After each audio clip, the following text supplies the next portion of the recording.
सोमवार को फतुहा फोरलेन के पास स्थित बोलबम धर्म कांटा के प्रांगण में अखिल भारत वर्षीय यादव महासभा की बैठक की गई। इस बैठक की अध्यक्षता प्रदेश कोषाध्यक्ष गुड्डू यादव ने और मंच संचालन महासचिव श्याम नंदन कुमार यादव ने किया।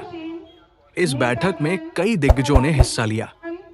बैठक के बाद चूड़ाधी सहभोज किया गया। आप सभी से हाथ जोड़कर विनती है कि हम आपको किसी भी कार्यक्रम की पूरी वीडियो दिखाते हैं जिसमें काफी मेहनत लगता है, तो आपका भी फर्ज बनता है कि चैनल सब्सक्राइब नहीं किए हैं तो सब्सक्राइब जरूर करें। वीडियो को पूरा देखिए और लाइक, कमेंट, शेयर जरूर करें।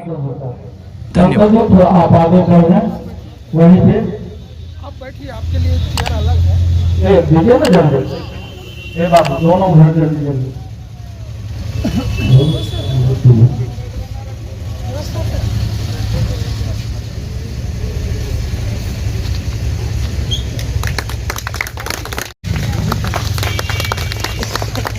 भोनू यादव जी से मेरा निवेदन,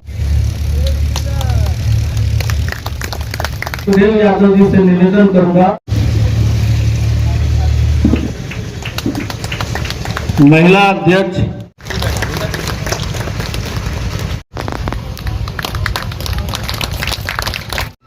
हाँ है या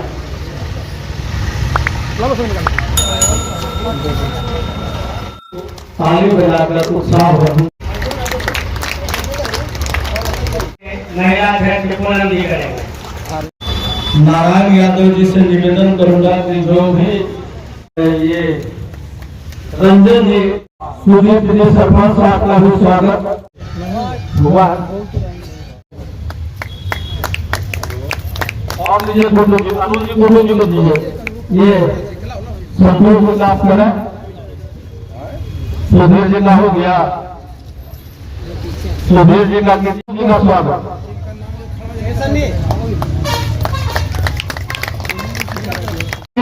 बीच बीच में सुख संतोष जी रविंद्र की नगर अध्यक्ष करेंगे।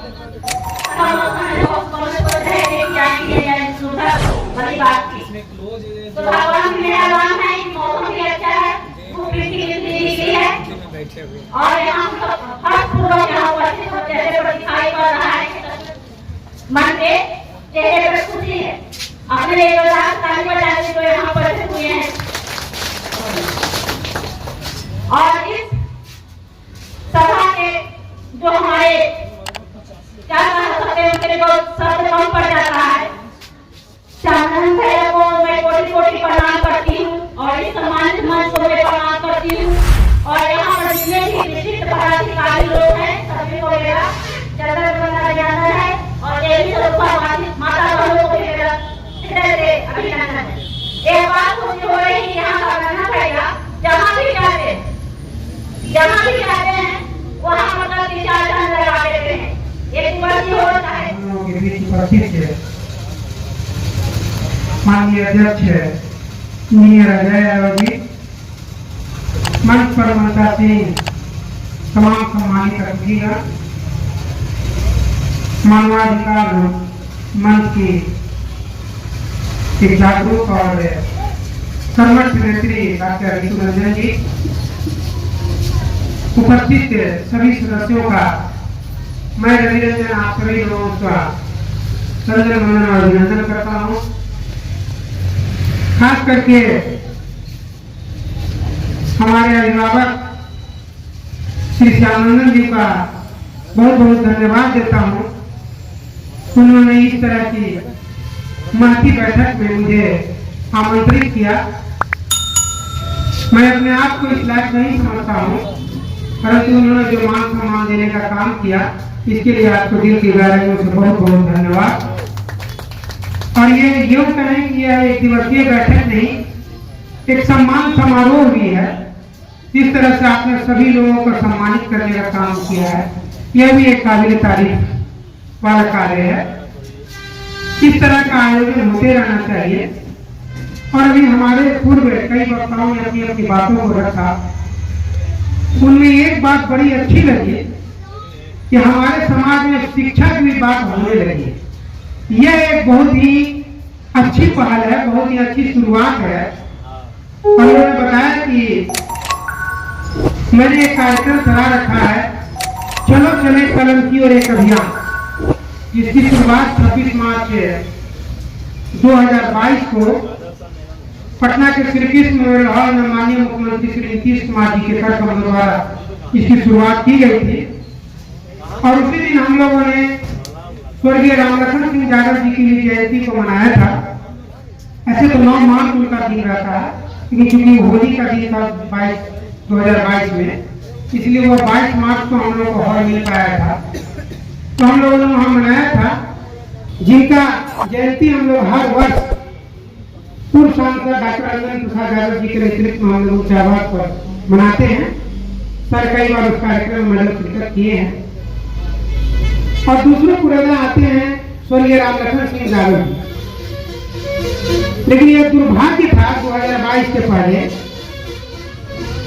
इनकी मृत्यु उपरांत लगभग 15-16 सालों के बाद में भी आज तक पटना के किसी चौक चौराहे पर स्वर्गीय रामलखन सिंह यादव जी की एक भी प्रतिमा नहीं थी। इसी सोच को रखते हुए हम लोगों ने एक बड़ा कार्यक्रम किया था। लगभग उसमें 15-20 हजार लोग एकत्रित हुए थे और माननीय मुख्यमंत्री जी उस कार्यक्रम से इतना उस कार्यक्रम में घोषणा किया था कि हम स्वर्गीय रामलखन सिंह यादव जी की पटना में एक प्रतिमा लगेगी और वह निशाबाद रामलखन सिंह यादव कॉलेज में प्रतिमा लगाने का काम किया जा रहा है। हमें अपने पुरोधाओं के बारे में सोचना होगा, अपनी संस्कृति को बचाना होगा। यदि हम अपने पुरखों का सम्मान नहीं करेंगे, अपने पुरखों की शहादत को याद नहीं रखेंगे, अपने पुरखों की शहादत को याद नहीं करेंगे, तो हम बहुत दिन तक इस सामाजिक परिवेश में टिक नहीं सकते। यदि हम लोग पीटे हुए हैं तो चूंकि हम लोगों की संख्या बहुत ज्यादा है, अभी जो नया आया 16-18%, बाकी मैं मानता हूं कि हम लोगों में ऐसा कोई गुण नहीं है, क्योंकि हमारी संख्या इतनी अधिक है, इसलिए हम टिके हुए और अन्य लोग हम लोगों में कोई सत्ता नहीं। अभी जब हम लोग चुनाव प्रचार में घूम रहे थे, मैं पुरखों की विरासत की इसलिए बात कर रहा हूं, समय लूंगा माननीय सभा के संचालन करता साहब 2 मिनट माफी करिएगा। तो जो नई जनरेशन जो आ रही है, जो 18 साल 20 साल 22 साल 25 साल वाला की जनरेशन है, वो हमारी पुरखों की विरासत को नहीं समझता। लालू प्रसाद जी ने क्या कुर्बानी किया, स्वर्गीय बीपी मंडल का किया होता है। मंडल कमीशन बहुत लोग बात करता है, लेकिन मैं गारंटी के साथ कहता हूं कि उनसे बात करेगा कि मंडल जी कौन है, तो अभी जो युवा लोग जो मोटरसाइकिल से मुरेठा बांध के घूम रहा है 100 में 90 नहीं बताएगा। हमें जरूरत है अपनी उस विरासत को बताने की। और सबसे बड़ा दुर्भाग्य है हमारे समाज का कि हम लोगों के पास में सर लिखित गजट कुछ नहीं है। यदि कोई पीएचडी करना चाहता है तो स्वर्गीय बीपी मंडल जी के बारे में बहुत कुछ जानने को नहीं मिलेगा। हर आज में एक बच्चा जब स्वर्गीय रामलखन सिंह यादव पर पीएचडी करना चाहा तो बहुत सारा लिखित जो है दस्तावेज नहीं मिला। तो दस्तावेज एकत्रित करना होगा, उसको लिखना होगा, जिनमें लिखने की क्षमता छोटी छोटी ही लिखा 10 पेज 20 पेज कहीं उसको करके रखना होगा, ताकि कल को कोई स्कॉलर यदि हमारा उस पर कुछ आगे बढ़ना चाहता है तो वह दस्तावेज उसको काम दे। सिर्फ बात बनाने से काम नहीं चलेगा। लंबा लंबा कुर्ता पहनने से, पैजामा पहनने से, आग में मुरेठा बांधने से। अब हम 21वीं सदी में रह रहे हैं। जिस तरह से मोबाइल ने पिछले 15-20 सालों में पूरे समाज के ताना बाना को बदल दिया है, आप यकीन मानिए अगले 15 साल में जो एआई टेक्नोलॉजी आ रही है वही पूरे समाज को बहुत ताना बाना को बदल देगा। हम अब उसका इमेजिनेशन अभी नहीं कर पा रहे हैं। उस दौर में हमारा समाज बहुत पीछे छूट जाएगा, क्योंकि हमें शिक्षा का घोर अभाव है। इसी कारण हमने अभियान चलाया चलो चले कलम की, जिसके तहत हम कलम वितरण करते हैं। और उन्होंने कहा 2 रुपये नहीं, मुफ्त का कलम वितरण करते हैं। वो एक प्रतीक चिन्ह है कि बिना इसके पकड़े हुए हम फर्श से अर्श की दूरी को नहीं नाप सकते। हमें हौसला है, आप यकीन मानिए, हौसला जीतता है, हथियार नहीं जीतता है। इसलिए हथियार वाली संस्कृति को भी हमको भूलना पड़ेगा। लोग तरह तरह की बात इस समाज के बारे में करते हैं, एक सोची समझी राजनीति चल रही है। इस समाज को समाज के अन्य तबकों से आइसोलेट कर देने का, अलग कर देने का। समाज का कोई भी वर्ग जो है, अब हमारे वर्ग, हमारा जो कास्ट है, उसको घृणा दृष्टि से देता है। वक्ता कह रहे थे कि दबे कुचले पिछड़े, उनको हमें गले लगाना होगा, आगे करना होगा हमको पीछे जाना होगा। तभी यदि इसमें से कोई लोग जो सत्ता की वापसी का जो ख्वाब देख रहे हैं, वह सत्ता की वापसी हो सकती है, अदरवाइज वो ख्वाब ही रहेगा। पीछे आना होगा, आगे हम लोग बहुत कर लिए। बहुत सारे वक्ता कह रहे थे कि हमें एकत्रित होना होगा। एकत्रित संगठित तो कमजोर लोग होता है, इसमें क्षमता नहीं है, ताकत नहीं है। हम लोगों में तो इतनी ताकत है कि रात को 12 बजे जाइए, फतुहा घाट पर बालू निकालते हुए निकल जाएगा और उससे पूछेगा कौन है जी, तो कहेगा जादव जी। अभी आप देखें कि बीपीएससी का आंदोलन हुआ, प्रशांत किशोर एक लड़का को डरा रहे थे। क्या नाम है तुम्हारा? नाम बताएं आपको, नाम बताएं। सौरभ यादव नाम। चुप हो, नाम ही काफी। अब हम लोगों को जो है, हम लोग जहाँ पीछे हो रहे हैं, वह सिर्फ एक और एक चीज है, शिक्षा। शिक्षा का दामन नहीं थामेंगे तो आने वाले 10-20 सालों में हमारे समाज की और दुर्गति होगी। अभी तो प्रारंभ हुआ, 16% से 17% आप में सटने के लिए कोई तैयार नहीं है राजनीतिक रूप से। कहां से क्या वापसी हो, कोई भी नहीं है।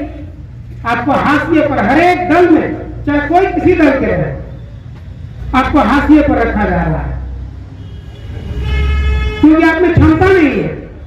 हम लोगों में एक दूसरे को कोऑपरेशन करने की क्षमता नहीं है, एक दूसरे को सहयोग करने की क्षमता नहीं है।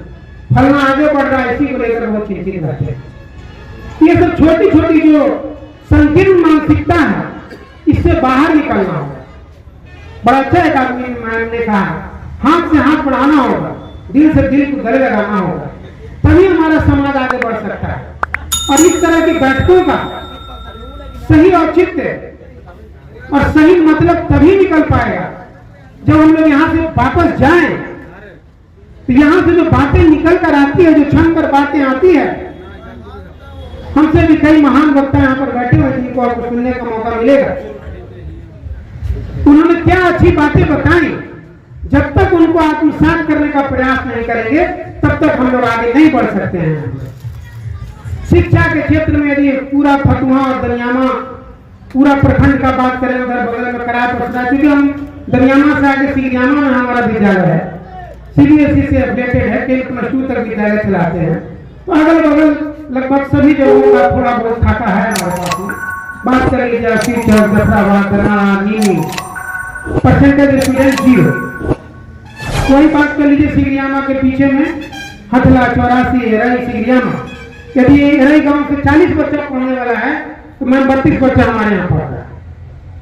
और यदि वही शिक्षक हम लोगों का समाज का गांव है, बच्चे का परसेंटेज 0। ये शिक्षा का स्तर हम लोगों के समाज, कैसे हम लोग आगे बढ़ेंगे? सिर्फ बड़ी बड़ी बात बनाने से, बड़ा बड़ा मुहैठा बांधने से, बड़ी बड़ी यहाँ पर आकर सभाएं करने से हम अपनी आने वाली पीढ़ी को क्या दे रहे हैं?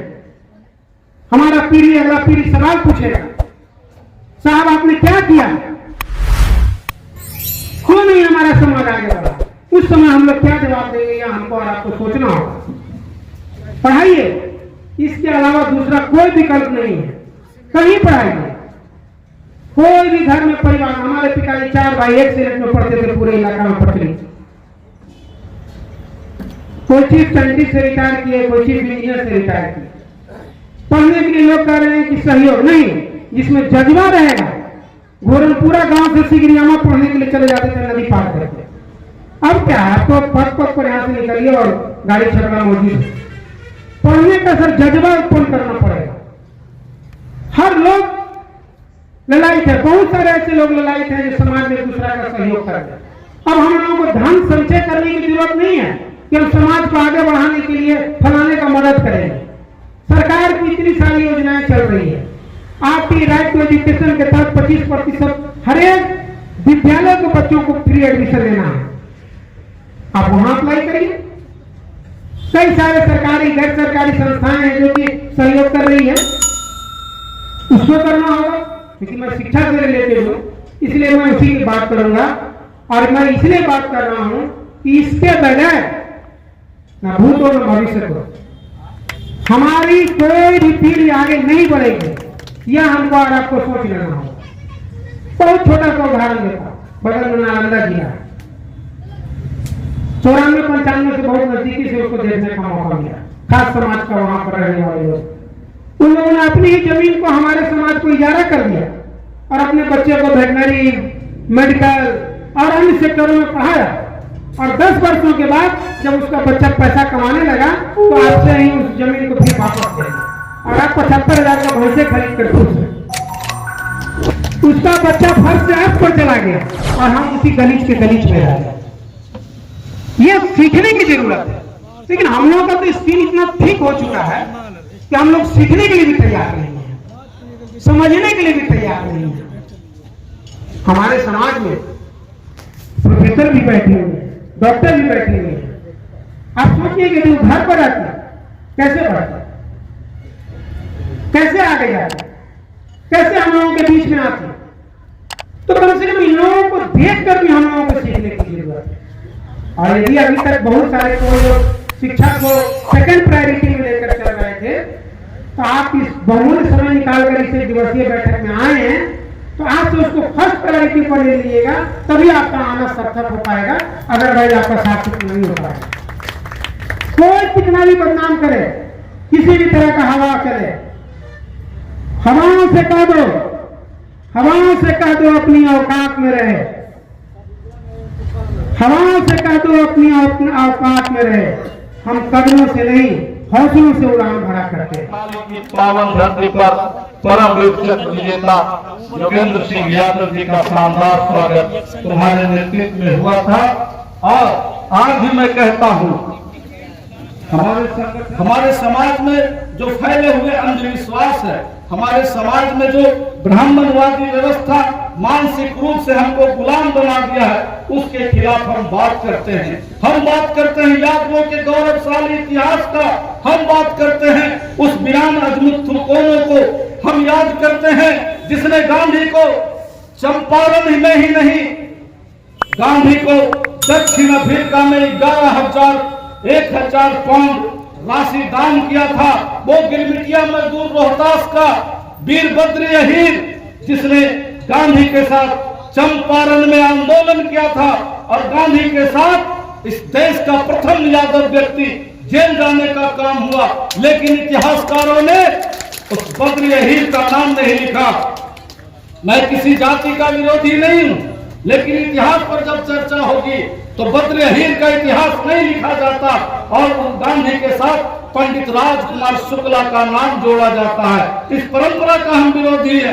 हम विरोधी उस बात के हैं कि जहां पंडित मदन मोहन मालवीय बनारस में हिंदू विश्वविद्यालय बनाए, लेकिन उस जमीन दान करता वहां का बचाओ वीर अहीर जिसने बाघ को सरेआम सड़कों पर चीर डालने का काम किया था, उस हिंदू विश्वविद्यालय में बचाओ वीर अहीर की मूर्ति नहीं लगती है।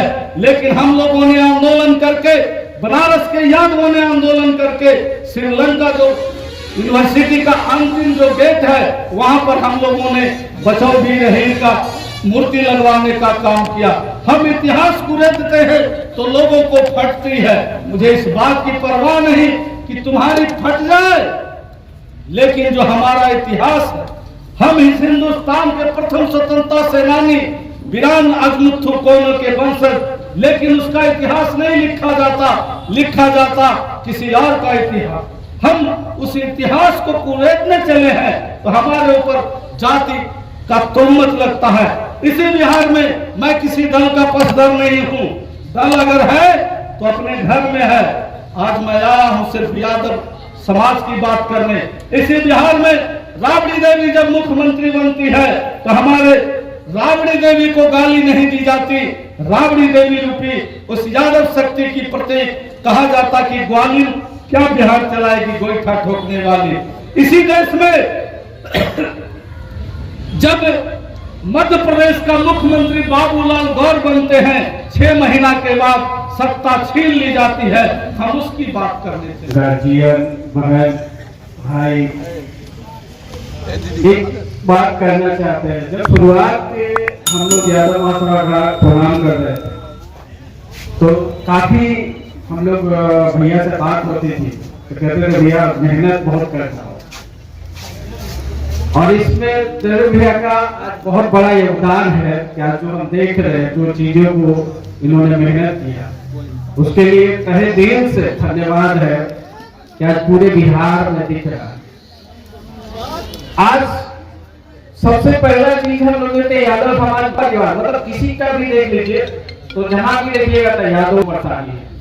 आज पूरा ही पेपर उठाइएगा तो फलाना का हुआ, उसमें सबसे ज्यादा आप देखिएगा यादव का ही।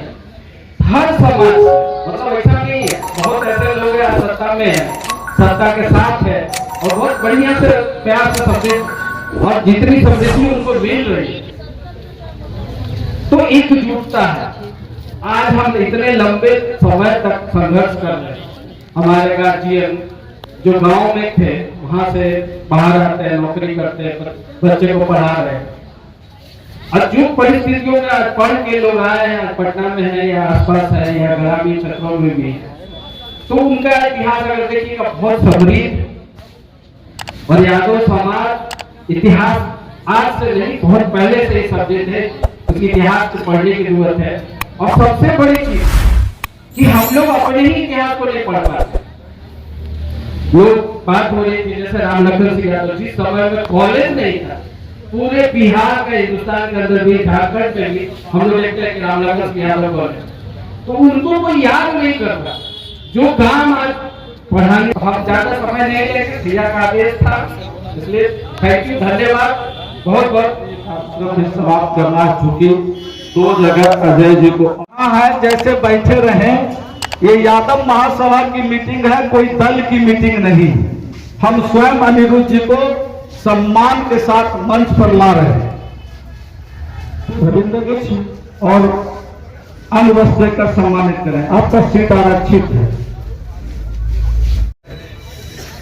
मैं अपने खुसरूपुर प्रखंड के हैबरपुर पंचायत के पैक्स अध्यक्ष माननीय अरुण जी का स्वागत करता हूं। अरुण जी को जगह दे दे। लोग उपस्थित हैं, सभी को मेरा प्रणाम।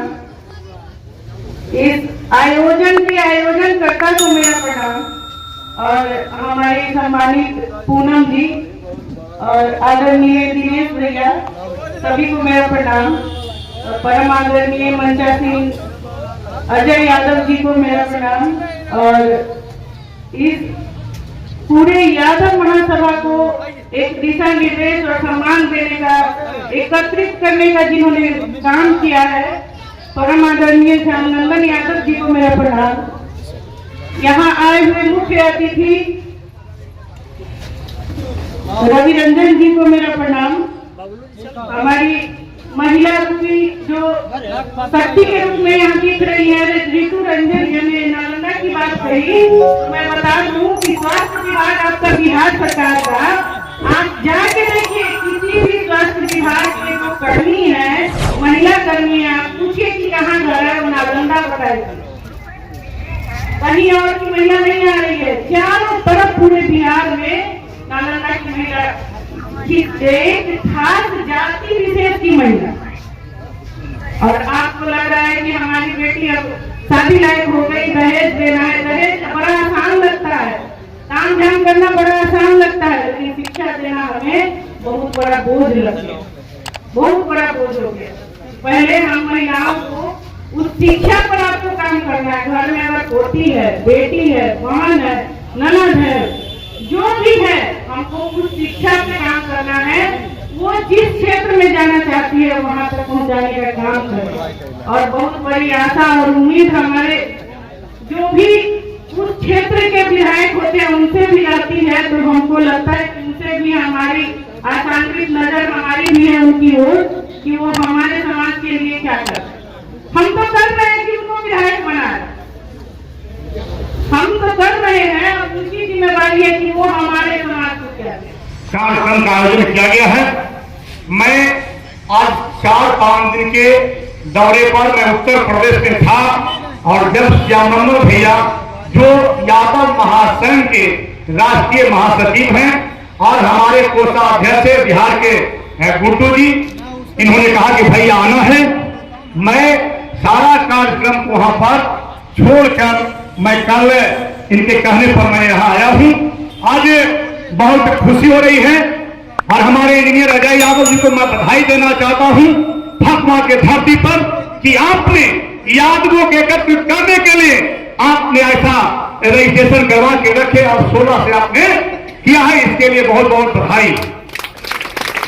और हमारे जिस बीपी मंडल बिहार में हम सुनते थे, छोटे बच्चे थे तो बीपी मंडल आज उनके एक वंशज यहाँ पे प्रोफेसर ऋतु रंजन यादव जी यहाँ मंच पर हैं, पूनम यादव जी, हमारे जो शिक्षा की बात हम लोग कर रहे थे और से शिक्षा के आदत जगाने वाले हमारे दनियामत रविरंजन यादव जी, हमारे दिनेश यादव जी, हमारे सभी गांधी जी हमारे बैठे हुए हैं अटमल वाला, और सभी हमारे यादव समाज के प्रमुख लोग आज यहाँ पे उपस्थित हैं। मैं उनको प्रणाम करता हूँ और इसी तरह से हम लोग एकत्रित होकर यह परचम लहराने का काम करेंगे। सभी सम्मानित मंच मित्रों, सब शिक्षा की बात किए, हम उसको कहा ठीक है, ये पहले कलम उठाने की आवश्यकता है, हम कलम उठाएंगे तो गरीबी दूर होगा। रोमकूप का और उसी मधेपुरा की पावन धरती, क्योंकि यादवों के इतिहास में मेरे पास वो पुस्तक है, यादवों के इतिहास में मथुरा को सबसे पवित्र स्थल और उसके बाद मधेपुरा को माना गया है। उस पावन धरती की मिट्टी को मैं प्रणाम करता हूं और हम सब बहुत गौरवान्वित हैं कि आज हमारे बीच आदरणीय रास बिहारी मंडल, जिनका इस दुनिया में और ये यादव महासभा की स्थापना में उनका तन मन धन लगा, उनके सुपुत्र बिहार के पूर्व मुख्यमंत्री आदरणीय बीपी मंडल साहब की पौत्र वधू और IGMS के अधीक्षक डॉक्टर मनीष मंडल यादव साहब की भार्या हमारे निवेदन पर हमारे संगठन में ये तीसरी बार इनका हमारे निवेदन पर हमारे संगठन के मीटिंग में आना हुआ है। मैं उनका भावभीनी स्वागत करता हूं और उनसे विनम्र प्रार्थना करता हूं कि आप हम सबों को अपने शब्दों से उत्तेजित करने का काम करेंगी। आप मानवाधिकार की अच्छी नेत्री और निवेदन है कि वो हमारे अखिल भारतीय यादव महासभा की संरक्षिका बने और मैं कृतार्थ रहूंगी इसके लिए। सादर तुम्हारे प्रस्ताव का हम सब लोग संगठन की ओर से समर्थन करते हैं और विनम्र निवेदन करते हैं आदरणीय डॉक्टर ऋतु रंजन जी से इस पद को आप सर स्वीकार करेंगी। मुझे बहुत खुशी होगी, हमारे लोगों को बहुत खुशी होगी। आदरणीय डॉक्टर ऋतु रंजन।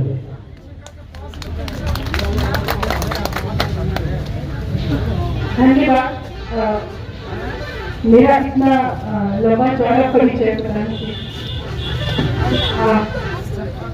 और बात हो रही थी स्वर्गीय रास बिहारी मंडल जी की, तो मैं वहीं से शुरू करूंगी।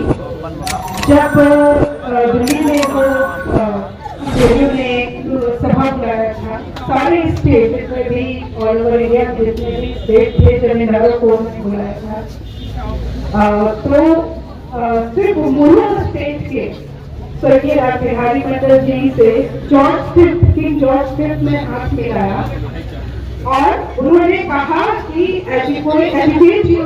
अपने लोगों को पढ़ाओ। उसी के बाद वो आगे उन्होंने मधेपुरा में अपनी जमीनें डाली थी और आज हमारे घर के पास ही रास बिहारी स्कूल है, जिसमें उस क्षेत्र के बहुत सारे लोग बच्चे पढ़ने आते हैं और इतना पुराना स्कूल होने के बाद कई लोग आज ऊंचे पदों पे भी आते हैं।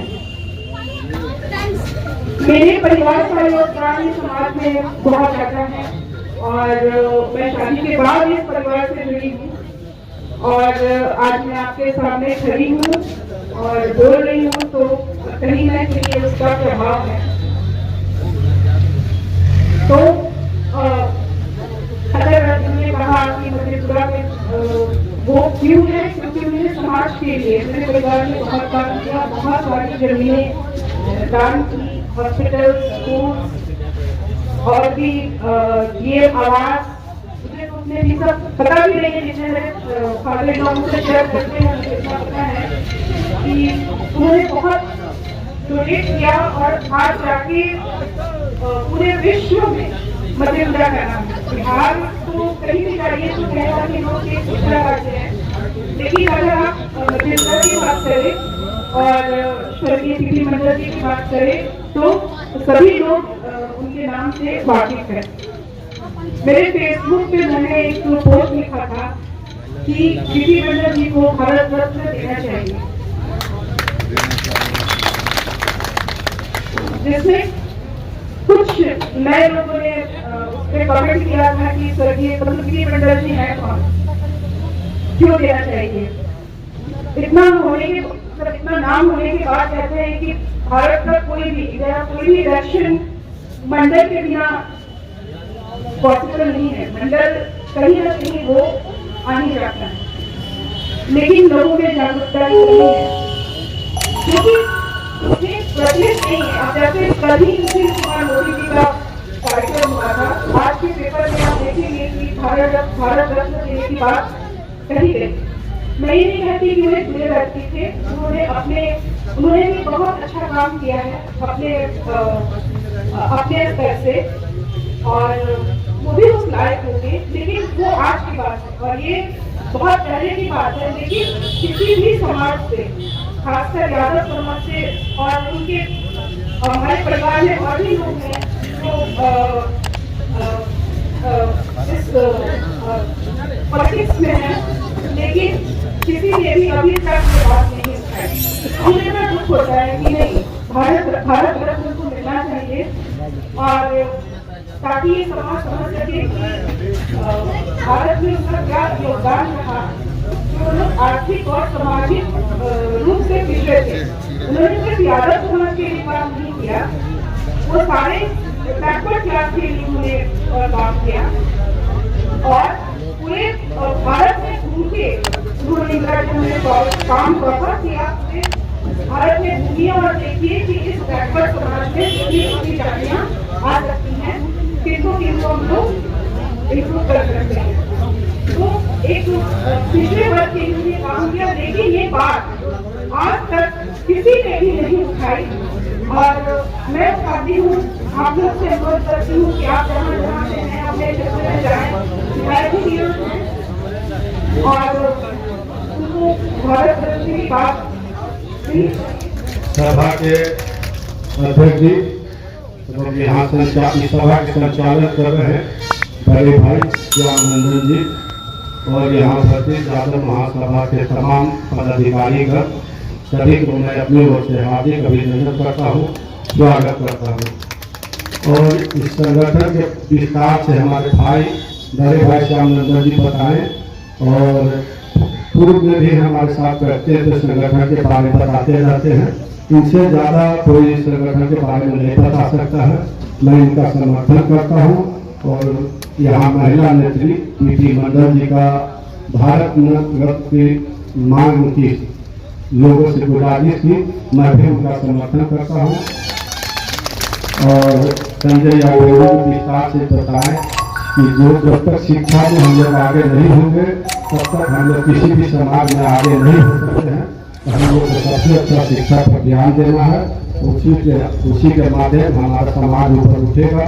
और जो कमेटी के द्वारा जो हमें आदेश होगा, मैं राष्ट्रीय जनता दल से जुड़ा हुआ हूँ, इसलिए मैं पार्टी से ज़्यादा कुछ नहीं बोल सकता हूँ, लेकिन जो संगठन के द्वारा हमें कार्य दिया जाएगा, मैं सब बड़े भाई श्यामनंदन जी को उनका आग्रह को स्वीकार करते हुए जो भी आदेश देंगे मैं उनका पालन करूँगा।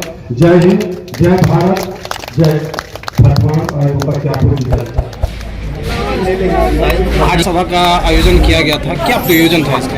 ये कार्यक्रम हम लोग बराबर अपने अखिल भारतवर्षीय यादव महासभा का करते रहते हैं। फतवा इकाई द्वारा ये आयोजित था, जिसमें हम लोगों ने तय किया था अपने सभी लोगों को आमंत्रण देना, अपनी बात करना और एक नव वर्ष के उपलक्ष्य में एक सामूहिक भोज का भी आयोजन किया गया है, जो आप देख रहे हैं।